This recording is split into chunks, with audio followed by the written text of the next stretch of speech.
I'm thinking the show is on now. I sure hope that it is. Hello. Welcome to Inside News with Dale Matthews and Mike Jones. Hello to you, Mike Jones. Hello, Dale Matthews. Yes, I do see the live thing in the upper right-hand corner, so that's an Good. indicator. Well, for those of you who have been watching this show a long time, maybe not as long as we've been doing it, but some of you do, the little thing doesn't go bink anymore when we're on. It's now a new hidden feature. And I can't be sure when we're actually started. Go ahead, Mike. I remember in the beginning that I hated the bink thing because, for one, I mean, if you're going to have the bink, and of course we're speaking Chinese to a lot of people, but a lot of people that watch the show on a regular basis know that there's a little bink sound at the beginning of the show. That's right. But apparently that's not happening anymore. But I found it kind of irritating, and the least they could have done was have the bink and then have like a 2-second delay and then you're live or something, as opposed to having it at the beginning of every single show that you do that way. Anyway. That's my brain. Well, I just don't want to say "welcome to the show." I'm trying to, whatever. So, just want to let you know. Now, this is not electioneering, but I want you to know what it is that I do. This got nothing to do with Mike. Actually, it has only half to do with me. I have an election website. Okay, it's called. It doesn't matter what it's called, and it's put up by friends of mine. There's your real news. I have friends, and they said, "Do you have any suggestions?" I said, no, it's your website, although it's about me. But I said, here's something I'd like to see. I'd like to see the candidates forum that Mike ran the other night, all of it up on that site. All of it, including your competitors? I said, yeah. I want everybody to see every candidate. And I'm hoping that by comparison, I might look good. Maybe I won't. And you vote for somebody else. But the whole thing is there. That's just the way that I roll. Okay. So one of the people that appeared last Friday night on the Inside News Candidates Forum that was run by Mike Jones was Paul Walter. And we're dedicating a substantial chunk of our show every night to these candidates. There'll be 13 of them. There's been 2 so far. And now here is Paul Walter for about 10 and a half minutes. Paul? Thank you. My name is Paul Walter. And those of you who know me, I've been saying this for 20 years since I moved here, about 1988, and we're going to lose our country. And as I said in the voters pamphlet, we're right at the edge of the cliff this year. We're about to lose our country this year. This is the most pivotal year in the history of this country. But the problem is the reason we're in this mess because you have been voting the wrong people to office, and they screwed you. And that's a proven fact. And it's not just on a national level, state level, but the county level as well. Now, the most 2 dangerous people running for county commissioner are Lily Morgan and Dan DeYoung. Now, why do I say that? Nothing personal about Dan DeYoung, and he knows how I feel. It's because the city of Grants Pass never liked the county of Josephine. So they want to do is take over the Josephine County government, and Lily Morgan and Dan DeYoung are the 2. They're going to take over the county government if they get elected for the city. Now, Lily Morgan is a PERS recipient. She worked as a 9/11 dispatcher and as a probation officer. What does that mean? She's on PERS. Now, a person that's on PERS that works for government, they're not going to work for you. They're going to work for the government. So this means you're going to have taxes and fees and higher taxes, and that's all you're going to have. They're going to look for constant ways to see they can increase their revenue because their own retirement and their PERS depends on it. I'm like Trump. I'm funding my own campaign. I will not be bought or bamboozled or bribed if I get elected. And I have been telling you for 20 years, for those who know me, that unless you elect decent people to office, you're going to lose your country. And we're there. Now, another one that's very dangerous is Keith Heck. Now, who supports Keith Heck is Mr. Jim Brumbaugh, and he's also behind Lily Morgan, and he was also behind Simon Hare. Now, Simon Hare is a piece of works, and most of you know what his problem is. He's got a drinking problem. Keith Heck said in a candidate forum 4 years ago that he was a registered socialist in Orange County, California. Now, I don't hold that against the guy. He's still a socialist, but he's a nice socialist. Keith Heck is a pretty nice guy. I like the guy. But why is he running again? Because he needs minimum of 5 years to be in the PERS program. He's running so he can make sure he gets PERS retirement, and he needs another year to complete his 5 years minimum in. That's why he's running. Now, what does he do as a county commissioner? He's Simon Hare or Cheryl Walker's yes man. That's what you got. What we need people in the office, they're going to stand up to the corruption. And now going back to, just for a second, to Donald Trump, and I'm part of his campaign. He is not an establishment candidate, and that's why he's number one. People had it up to here with establishment candidates and those who work for the government. I don't trust anybody who works for the government, because when they work for the government, they work for the government. They don't work for you. And that's why we're in this mess. And that's why the county's broke. Just recently, I was told that the county commissioners voted $700,000, and maybe Mike can tell me if I'm wrong, and Dale, to test the city water to see if it's got arsenic and other bad things in the water. And they're testing that water, Rogue River water, in Jackson County. You're in the ballpark. Yeah, $700,000. $700,000 will put 5 deputies on the road for 2-3 years. You see how the bad priorities that they have, they don't think things out. And that's why what you need, and instead of a stinking politician, you need a businessman in there, like someone like myself, or people that there's others good these ones running. I like Joseph Rice. I like Bill Hunker. I like Ron Smith. You got good people. If you don't vote for me, vote for any of the other 3, but don't vote for Keith Heck, Lyndon Morgan, or Dan DeYoung, because you're gonna be right back into the saddle again, right back into taxes and tax and spend, and it'll never end. Now, this brings me to one thing. Taxing districts. Don't ever vote in for a taxing district. Now, I'll tell you what a taxing district is. It never goes away. It's like me pulling my checkbook out and then just put the government's name on it, say, here, you can take as much out of my account as you want, for as long as you want, and I got no say. That's a taxing district. You want to have no more than 2-year levy or a 1-year levy or 3-year maximum, and if you don't like it, it stops right there, and you can vote the guy out. You don't want a taxing district, because that'll create a police state, and then you will not be able to control the purse strings. The only way you can stop a tyrant is to cut off his money supply. And that's all I got to say. And your timing is good, because that's it. That's it? Any questions? Any questions for Well, I know that, what's the name's going to be here. Yes, Here you yes. are. I'm always the person with the questions. You didn't mention anything about economic development and what you would do to solve the economic issues in our county, and what your priorities are for funding what we have, what we need to fund with what we have now. I'm sure you can answer that. Of course I can. I mentioned the $700,000. They can't fund the sheriff's department, but they came up with $700,000 to test water. Now, how many deputies was $700,000 put on? And other things that they've done where they squandered your money. Listen, they can't put a deputy on the road, but they each make sure they get $80,000 a year benefits on their paycheck.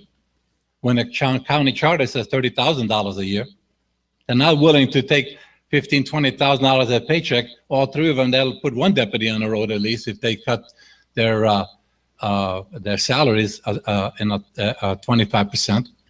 But see, the issue is not the sheriff. The issue is how they want to pad their pocket and enrich themselves. Like, look at Laurel Sampson, for example, and I think Dan DeYoung can tell you that. She retired at $175,000 a year with PERS. Plus, she gets a Social Security. And that increases 3% a year. This means she can buy a brand new house every year and rent it out for $1,200 a month for the next 10 years. And in 10 years, she'll have 10 houses. And she still gets a Social Security. That's how you're being screwed, because you got those kind of people in office that you have elected. And you know what? I was looking at myself one day. My wife says to me, you know, Paul, why are we in this mess? I said, you know, I've been wondering about that myself, and I found out last night. And she said, well, how did you find out last night? I looked myself in the mirror. That's how I found out what the problem is. We're the problem. We got the government we deserve because we didn't do our homework and use our common sense. Anyone else? Go ahead, Judy.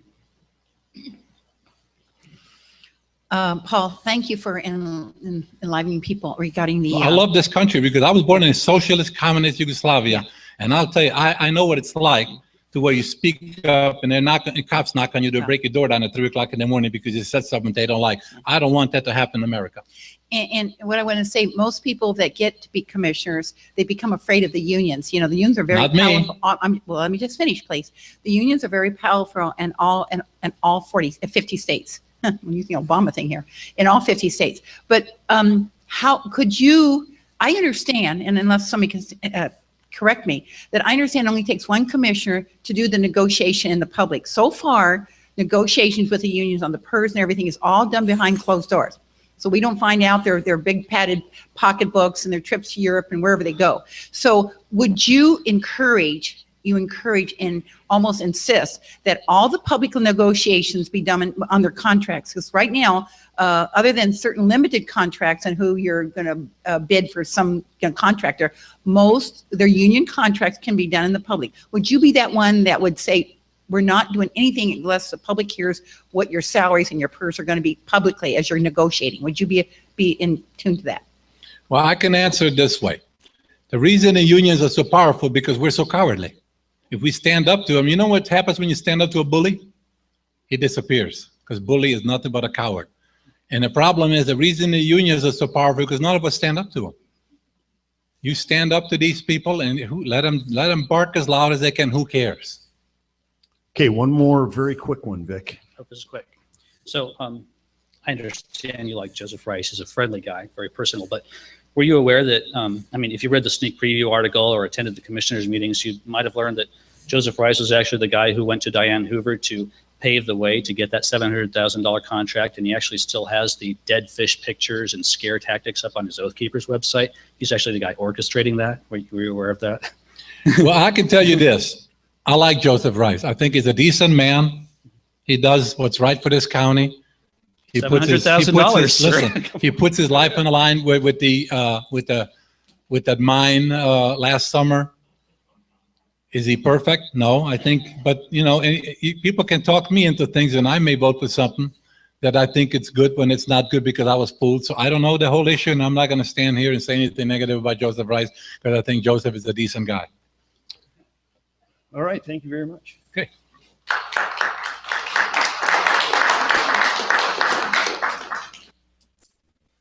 So we'll be playing 13 of those. We've already done 2, and this was the 3rd one, so we've got 10 more to go. We'll play that at the top of every show. I'm hoping that, and Mike's hoping, that we've solved our technical problems from last night.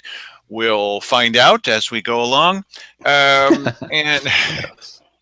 we're in a constant state of discovery. With the vagaries of the internet.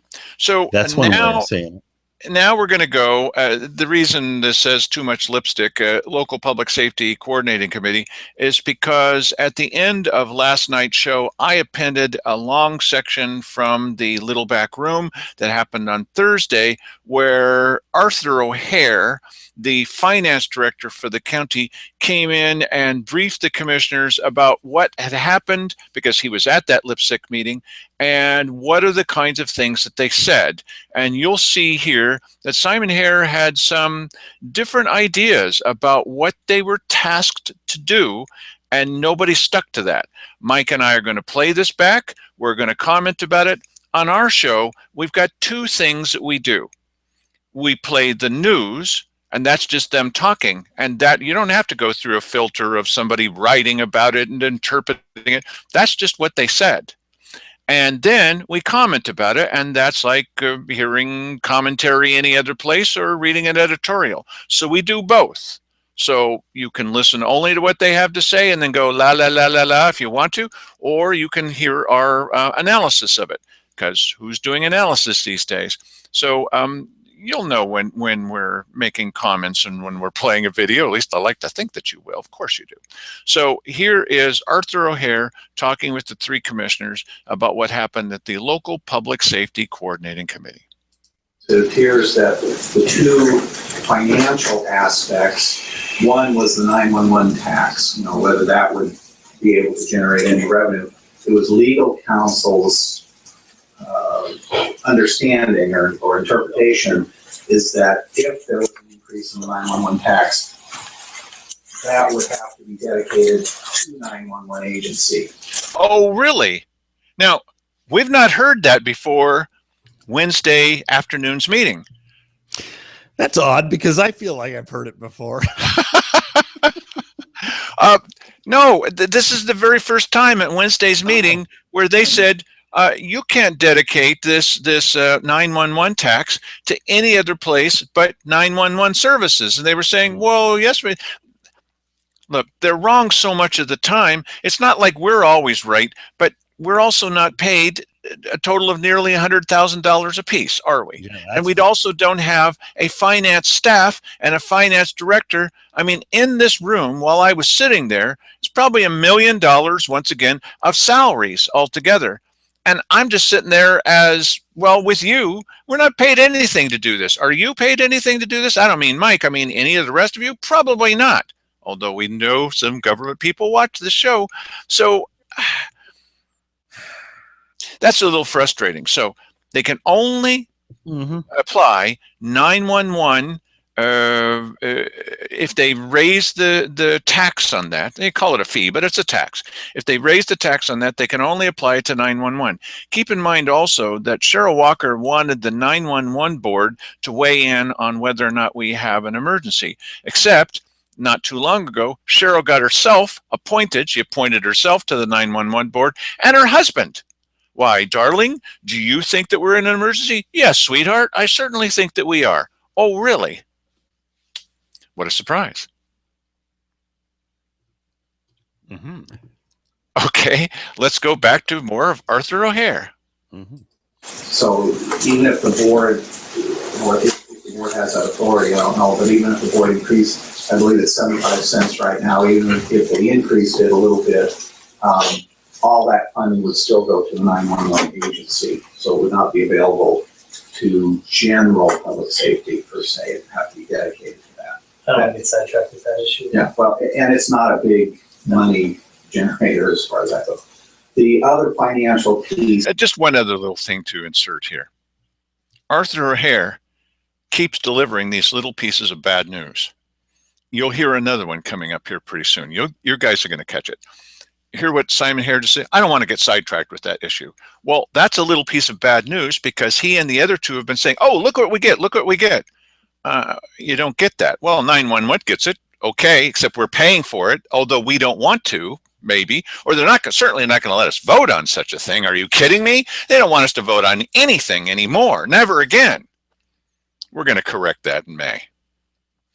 So, yeah, you know what's odd here? I can't believe that they're going to be satisfied with merely doubling the amount of that they can come up with. In other words, I think what the amount of taxes that they come up with in the county every year is a couple of $1 million, something like that. And if the state matches that, that won't be anywhere near what they want to have coming in or need to have to fund the little things that they need to have funded.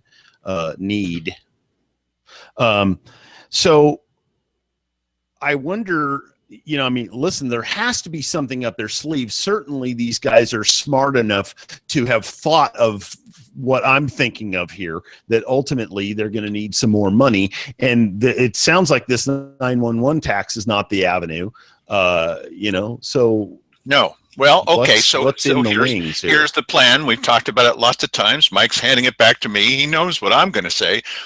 This is a clear path toward the $2 bill, are making us pay $2, just like many of the rest of the counties, just like Jackson County. It's just a path toward that. Because look, how many times have all of you in the audience heard Simon and the others say, it's a bridge to nowhere, it's only going to last for a year or two? And so at that meeting and over at the LPSCC meeting, at least one of the people said, now wait a minute, if you get 18 months, and it's 18 months, not 36 months, if you get 18 months, why the sheriff's going to take a year to train those people. He'll have them for 6 months, and then what? They're advocating now for exactly the same thing they would not advocate before. It's duplicity. Yeah, and the interesting thing about, I mean, listen, they have obviously thought this through. I think, as do others, have mentioned it a number of times, that this, what they really want to do is tick off the rest of the people in the state and have them resenting Josephine County for the burden that it's placing upon the rest of the people in the state, so that they will amend the Constitution of the state of Oregon to make it so that no one pays less than a $2 minimum per thousand of assessed value on their property taxes. That would make more sense if we truly were running the wheels off of the Oregon State police cars. But according to OSP, we're not. It's false. Mm-hmm. And Mike could even, gee, I hate to do this to you, Mike, he could even come up with a statistic, because he posted that recently, that shows you that we're not. Yeah. So, yeah. So but it'll take more than 2 seconds, but I'm sure that it will. So what are they trying to do with this plan? Their plan is that they want to deliver us into the hands of the state, who resents the fact. I mean, just in Jackson County, I just recently had a talk with Bill Meyer over at KMED. Well, why aren't you guys paying? I said, no, wait a minute. You are paying $2.01. Do you think that your law enforcement is much better than ours? It is not. Well, yeah, but I said, but it's not. So actually, we're leading the way. We're at 58 cents plus the amount that was of the tax that was put on there for the animal shelter. So we're paying 66 cents. You guys are paying $2.01. Why aren't you doing 5 times better than us? And if the city is got 85 or 86 or 84, let's say 85% of the crime, then why is it that it's not 80 and then 79 and then 77? Shouldn't that be getting better and better and better, and they have less of the crime than we do? Because if they're spending all that money in Grants Pass City, shouldn't their percentage be getting closer and closer and closer to 50? Is it? No, of course not, because that's not the solution. You got that ready, old bud? Yes, I do. This is essentially, this is the crime statistics in the county.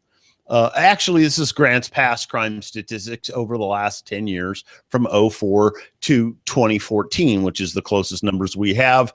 Again, we find ourselves in that situation where the OSP says, yes, the 2015 numbers are imminent. And as I recall, last year, they said that they were imminent, and we finally got them around October, November, something like that. But they kept telling us that in the beginning of the year. So this is par for the course. Anyway, this is the, that's Grants Pass. This is Grants Pass compared with the county. And as you can see, there's relatively an 85-15 split on the percentage of crime, in the county as compared to the city. And then here is OSP and their the number of incidents that they had responded to from 2004 to 2014. Now you can see that those are higher here than they were in earlier years, because they are backfilling for some of the absence of a rural sheriff. However, if one would think, by looking at this high number here, that we're getting more than our fair share of OSP allocation, that here it comes. Yeah, that's here it not. Comes. Yeah, that's not. Go ahead, Mike. Sorry, but that is not true at all. That actually that chart is not on this specific one here. So let me go through and find that one. Okay, while he's going through and finding that one, now a musical interlude. No, this is the Oh, there we OSP go. officers per Now, thousand population. look at the little red one way over on the left. Mhm. Okay, we've got 4 other. We're way down over there. We're not using more than our fair share of. They're lying to us. It's just a lie. This kind of stuff is. It makes me angry that they're telling you that we're the #1 users or we're using it more than anybody else. That's BS. This is from OSP. Yeah.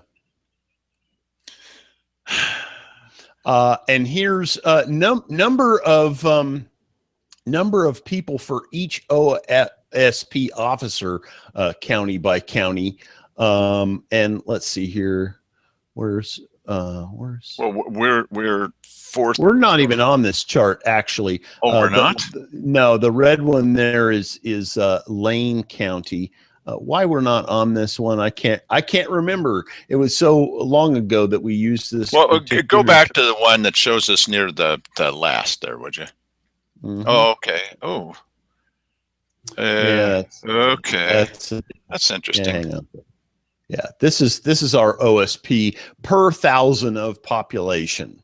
What we're doing for you, because you watch this show, is we're future proofing you. Okay, because they've said this, they're going to keep saying this, that we're using more than our fair share. It's a lie. And look, I don't mind if you've got a point of view that differs from mine. Well, I mind a little bit, but okay, go ahead. Don't lie to me. And that's what they've been doing. Yeah. This is from OSP. OSP doesn't have an axe to grind in this. This is their numbers. So yeah. That's BS. Okay, so back to the little backroom meeting. Here we go.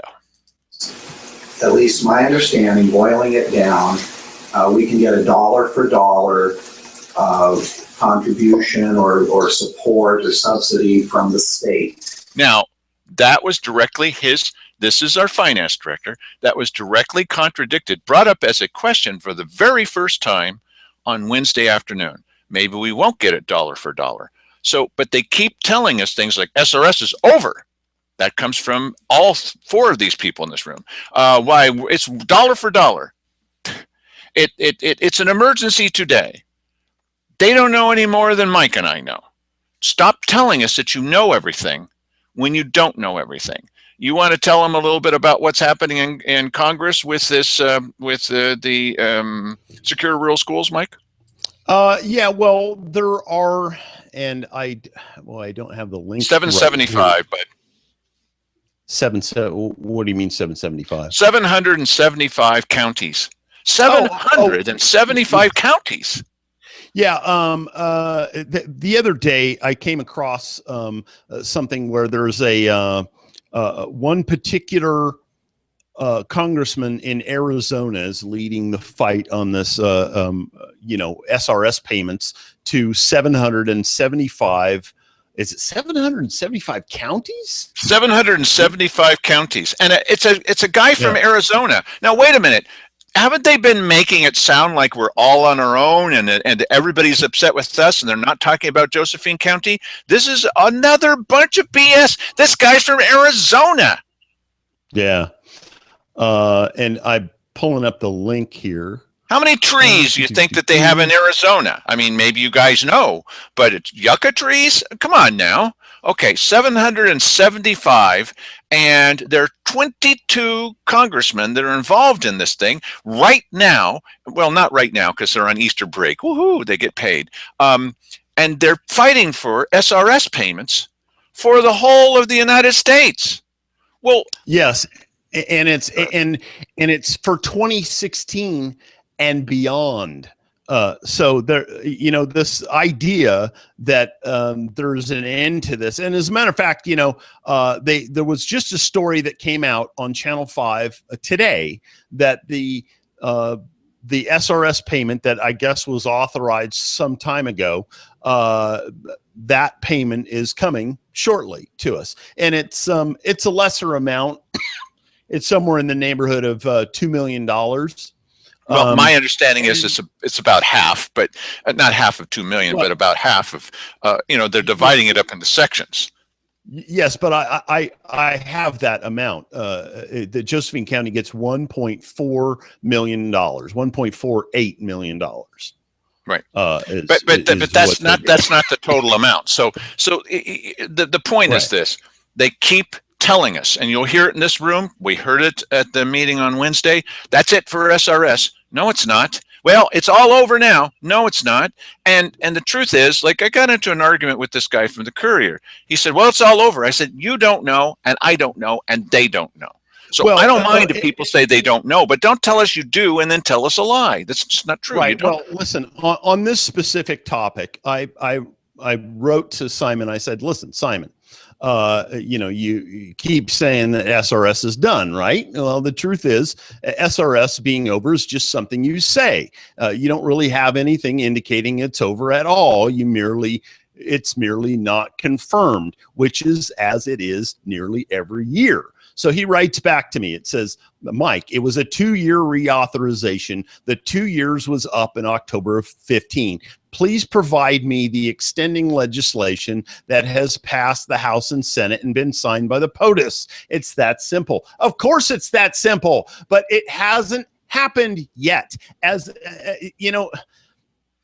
somehow, if it hasn't happened yet, it's never, ever going to happen. And so please, Simon, provide me with some sort of documentation that says that it's over permanently, because that is exactly what you continually say. That's what he says. That's what you're trying to sell to us, which is a crock. You don't know. His response here is very similar to when they're asking Bill Clinton, "Are you having an affair with that woman?" "No, I'm sitting in a chair." That's exactly what this is. He's not lying to us, because right now no one is talking about No, it's deceiving us. Look, neither Mike nor I know, nor you, nor anybody knows. Nobody knows exactly what's going to happen with the SRS funds, including the people that say it's done, it's over, it will never happen again. They don't know. They are telling us this because they want us to pass a levy. They're telling us this because they want the governor to raise our taxes up without a vote of the people. Right. And listen, so, the question there is, obviously Simon's not stupid. He knows these things. I'm just some dumb guy who's observing this from the outside. Simon is in there digging around in this stuff, so he knows what's going on. And so why is it then, Simon and others in local government here, why is it that you feel that you're justified in using deceit to get done whatever, to achieve whatever sort of funding that you feel we need to have? Why is that okay? Okay, let me take their side for a moment. Sorry, everybody. Okay, so I'm going to take their side. We really need, for my own good. I know. Okay, we really need to do something. You love me. We really need to do something because we don't know. That's true. We don't know. And so we'd better prepare for the worst possible scenario. Okay. And so we should be paying our fair share. Okay. Yeah, our fair share. And so we need to do this just in case. Okay. That's a good argument. The only problem is you're trying to achieve it by going around the people, because they said, "Yes, we've heard you clear." Notice they never say anymore, "People don't understand," because they do understand. And now they stop saying that. The people realize that there's a possibility that that's it. There's a possibility. And they've said, "Here's what we want." Now, you have two choices, Simon Hare and the other two commissioners. Cheryl's already done this. You can take a walk, or you can stay in America. The people have voted. Now what you want to do is you want to dismantle the American way of government, and you want to go around the people and force it on them because it's for their own good. I don't like that. I will not stand for that. Mike? Wouldn't it be easier to ultimately, why don't you use the same rationale and knowing that we have a problem that's going to keep recurring, take the steps that you need to take to make it so that we don't have to do that anymore. And that would be that either we reestablish some sort of a regulation of the of this relationship with the government on as it relates to O&C, or we somehow free up the economy so that we can take care of ourselves and that this never becomes an issue again. Why aren't you pursuing those type of solutions? Because in your mind, you believe that that's pie in the sky and that can never, ever be accomplished. That's your mindset. And that's why that is what they've said. They've said it. Yes. And with people like you in charge, that's virtually assured because you've already swallowed that idea, as there is no way. Listen, unless people are moving towards that, you're never going to arrive at it. Because if you're going to wait for somebody in Washington, D.C. to originate that idea and bring it forward on your behalf, you're going to be waiting a long time. What was it that Cheryl said? I'm going to have to paraphrase that all of the solutions offered by the citizens who she's supposed to represent range from the ridiculous to the insane. Really? And Cheryl's ideas are brilliant all the time. We're the citizens. And it may be that some of the solutions can't be done, but don't tell me that none of them can be done. Why? It's not enough money. PILT, payments in lieu of taxes, $700,000. And it's astounding to me to listen to the finance director he is the Kool-Aid. And he's saying at this meeting on Wednesday afternoon, well, that's only 700,000. And I'm thinking, brother, $135,000 for a deputy and her vehicle, another 135,000, which is 270, two more, and that's 540. That's not even, and you got 5 deputies. Now, oh, well, that's no good because that's just for 1 year. Okay, so then what you do is you get 2 deputies for 2 years, or you add up some of these things, and we're talking about more deputies on the road. And so then you've got your deputies over in Cave Junction, and then if something starts happening in Merlin, you shift them over to there. That's just one of the sources. We've got franchise fees that come in. We've got people we could reassign temporarily during the emergency to the sheriff's department. They're not doing any of that. Why are they not doing that? That would help alleviate the problem. I talked with Bill Meyer this morning on KMED, and I said to him, is it any coincidence to anybody that the only thing that we're voting on is more levies to the sheriff's department? Why don't we take the money out of planning? I don't want to see money come out of planning, but take the money out of planning, take the money out of the HR department, take the money out of this, take the money out of that, give it to the sheriff's department so we're safe. And then we're going to have a levy. Hello, everybody. Then we're going to have a levy about, do you want more money for the assessor's department? Now, what do you think is going to be the success of that? They're lying to us. They're deceiving us. They're not telling us the truth about these things. It's for your own good. Oh, brother. Okay, here's more from the little back room.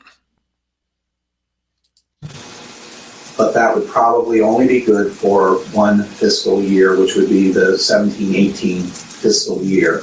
So if the county was able to spend $5 million on public safety, the state would match that dollar for dollar. Now, that's not necessarily true. That's just the general, that there was an agreement between the governor and the board of commissioners, and there's no budget apparently currently in the state budget for this to fund these things. So it's pretty tenuous and speculative at this point. But my understanding of what the potential intent would be is a dollar for dollar matching grant, if you will. I think if I could just impart, I'd rather you not worry about either the duration, the contract, the stipulated elements. I'd stay away from that. Now, here he is saying that again. Here's Arthur O'Hare laying out the potential bad news. He doesn't want to hear this. He knows the camera's running, and Arthur O'Hare is saying stuff which is cutting into their argument. I'd rather that you not talk about that. Why would he rather that he not talk about that? Worry about it because it says no less than 18 months in the contract. So I'm worried, I'm interested in a question from you from the financial element of what is a fiscal year? What kind of revenue could we say we could leverage dollar for dollar? Because it may not be dollar for dollar. The legislature figures that out. But I got to come up with something. It's a down payment on a car, and I'm interested in somebody, helping me out here. What do I have to put together every year that we can say we're building a criminal justice system, or the minimal level of that. So take the 911 out of it, all that stuff. What we're boiling it down to is what do we have? What are we bringing to the table that says we've got $7 million. We've got shared receipts from Forest Service, BLM. We've got, because we're not on secure rural schools anymore, it's a shared receipt element. And we had talked about that number, and I think that historically we had numbers around $2.4 million in the last couple of years. Because secure rural schools, if you don't know, is an appropriated element. The shared receipts comes off the bottom or off the top. They're giving you $4.5 million, and 2.2 is the shared receipts on the formula for Josephine County. It's the balance that the Fed is paying. So we're going to get that number. And I estimate that it's probably right around $2 million, 1.8, $2 million. So you got PILT. I think that's a harder number to forecast. We've not done even a very good job. No, It's changed so much. It's changed so much. It's really a formula that I don't understand, and it's so subject. And it's tied to secure rural schools somehow, not proportional. But if you're not getting secure rural schools payment, your PILT payment goes up. I don't know how that's going to work out, but it's probably not going to be less than what we've gotten historically, which is roughly between $600,000 and $700,000. About 700,000. In the last couple, it jumped significantly, so I don't want to say that it's $700,000. You know what I mean? So putting these numbers together of what the general fund appropriation from property tax is helpful. Then we say, if it's dollar for dollar, and we have $7 million, we may have $14 million to build a minimum level of criminal justice. You're going to build a minimum level of criminal justice services in a year and a half, and then what? Because it's got to be a bridge to something, right, Simon? Or it's a bridge to nowhere. Well, what is this a bridge to? We all know what it's a bridge to. It's a bridge to another levy. Yeah, but the bridge to nowhere argument is only used when it's somebody else's idea. It's never used when it's your own idea, because, of course, that makes your idea look stupid. Bridge to nowhere. Who wants that? Right. Exactly. Stop deceiving us. I would like to say just tell us the truth, but that's not going to happen. We've shown this over and over and over again. That group on Wednesday afternoon, they made a decision based on zero verifiable information. And Simon thought, in fact, their task was supposed to be to come up with what's a minimally acceptable level. Nobody wanted to do that. And here they are now talking about, well, let's gather some information about what we bring to the table. You don't know? How long have you been a commissioner, Simon? 5 years? The others have been in there 3 years, and nobody knows? They're just now, after you've made the decision, they've made the decision, don't be deceived.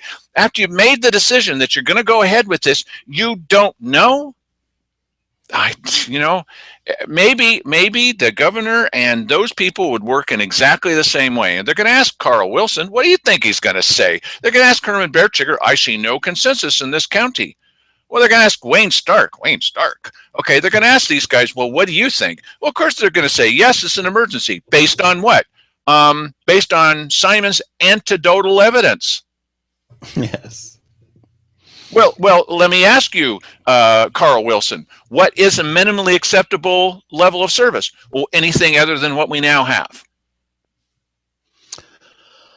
Yeah, and I'm waiting breathlessly for them to come up with their definition, because I think they actually have to have that before they somewhere in the process of this thing with the state, they have to come up with that, because I guess that has something to do with the amount of money that they get from them. I'm not really sure, but well, the fact that you're not really sure is a definition. good point, because nobody knows. Nobody knows. We're working with people who don't know, based on stats that we don't have, based on a plan that we don't know about. Yeah, I mean, here's the hard part: is ask government what's and understanding that we're talking about a service that they're going to provide. What's a minimum acceptable level of something? Well, that's going to end up being a lot larger than anybody else could possibly imagine would be the minimal acceptable level, because ultimately we're talking about money that they get to spend on something. So obviously it's like, well, we need $100 million, I mean, that's the minimum. If it would be interesting to see what level that they would come up with when actual timber payments were coming in. And obviously, what we've been getting by with such a low crime level makes you wonder how much money they were shooting out of a cannon when they were spending, $15-20 million a year on the sheriff's department. Right. I can't imagine what they were doing with all of that. So if we ever do get back to that, I suggest a much tighter rein on watching these guys and what they're spending stuff on, and where that money's ultimately going. If it's true, as we've heard many times from the police chief, I like this guy, Bill Landis. If it's true what the city council says, I don't like any of them and the staff, that the Grants Pass Police Department is fully funded and fully staffed, why aren't their crime numbers going down? Right. There's your answer. What would happen if we had more police officers? And here's the other statistic that we know. They've said there's not enough police, not enough deputies presence in Cave Junction. Okay, so we figured out, I hope I have this number right, I think it's 780. They would need 700, 870, 780, a lot. I think it's 870. They would need 870 deputies in the county. 870 to equal the inadequate coverage that they've got to keep. We know this. They've said it's inadequate. That's how many we need. So now the sheriff has said, well, we're putting 2 deputies over there, but that's not going to be enough. Then you would need 1,780. Yeah, but you know what? Crazy. Yeah, but that it doesn't really make any sense to look at it that way, though. Obviously. Okay, well, that's the way I look at it. It doesn't make any sense. Yeah, but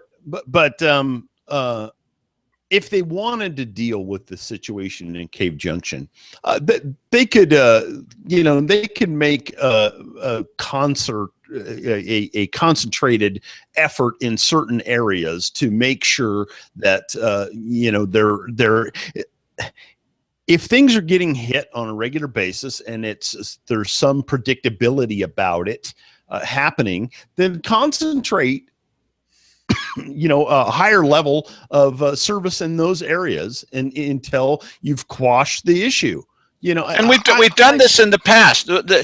You heard at that levy gathering, the pro-levy gathering that the police chief went to, Grants Pass Police Chief, Bill Landis, and he said, we had a problem. So we concentrated on that. We found that there was a very small group of people, remember this, that were doing it. We put them in jail, and then it dropped off. Right. Well, so there's your answer. Identify those people in Cave Junction. Right. And and the way that you do that is you take your available people and maybe even a couple of ride-along guys. Well, you can't have them. Well, you're going to put them in the schools. What, the kids don't need safety? Okay, so you do more patrols there. You use some of the citizens there. do your best to grab up the people. Do you remember when you see, it's good to have a memory. It'd be nice to have somebody with a memory around here. When the previous sheriff said, well, we just can't find him. And some of the people, well, all you need to do is come and sit right here and we'll show them to you. Oh, yeah. So he went and he sat with them. And there the guy walked by. He did. Yeah. It was proof. Yeah. And he went out and he grabbed him. Well, we've done it. You know what the biggest part of this problem is? Liars? Cheaters? Well, no. The sheriff's department building is in Grants Pass. And Cave Junction is a half an hour away. And that's really what we're talking about here. But they pay for a contract deputy. They have a contract with that deputy. I understand. But they don't have, listen, the criminals in Cave Junction know when that guy's there. They know when it's more, likely that they're going to encounter somebody who's going to, put the kibosh on their actions. So they wait around, do it at night, or they do it in some area where he's not, or, I don't even know what this guy is doing. Apparently, though, they have contract for him to be there during the day. He's often not there. Yeah, that's what they say. That's what they say. No, yeah. I'm not suggesting that that all of these are super easy, but if we could apply some common sense, they are applying common sense. Don't be deceived. They are applying common sense. We want to levy. We want to levy. We want to levy. Yeah. And therefore, we're not going to do these things. They're applying common sense, but to their ends, not ours. That's right. That's the point. Well, one may think that the common sense thing to do is to play more of this meeting, but that's not our common sense because we're out of time. Yeah. You guys will never have enough to fill up a show. How can you fill up a show every day? Are you kidding me? Okay. So I'm glad that we could bring some of these things to you. Somebody should be telling you what's actually happening, and you can see it with your own eyes. You can see the videotape of them saying these things. And we brought you that lipstick meeting and these other things. We want you to hear what the candidates have to say. We tell you, has anybody, the Courier, KJO, are you kidding me? The Illinois Valley News, have any of these places, the TV stations, told you about the 22 congressmen that are working on these? And there's 775 counties that are dependent on SRS payments? No, you're totally on your own. They're lying to us. They're lying to us. We're going to do what we can to bring you the truth.